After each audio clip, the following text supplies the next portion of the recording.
ഏതൊരു പോരാളിക്കും ശക്തിക്ഷയത്തിന്റെ ഒരു നിമിഷമുണ്ടാകും. അതിന് കാരണം അവൻ ഒറ്റയ്ക്കാണ് എന്ന തിരിച്ചറിവാണ്.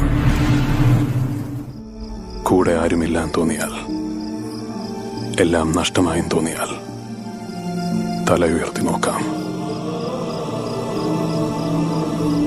ആ തീ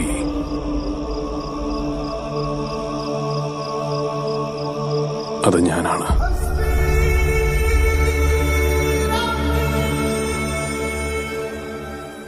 ദൈവത്തിന്റെ പോരാളികൾ എന്തുകൊണ്ടാണ് തോറ്റുകൊണ്ട് തുടങ്ങുന്നതെന്നറിയാമോ? അഹന്ത. അതില്ലാതെയാണ്. അഹന്തയില്ലാത്ത ഉടൻ പൊള്ളുന്ന ആല പോലെയാണ്. ആ ആലയിലെ ദിവ്യശക്തിയുടെ മുരുക്കിനൊഴുകി നിറയാനാകൂ. അങ്ങനെ നിറഞ്ഞാലേ അതൊരു ജീവിക്കുന്ന ആയുധമാകൂ.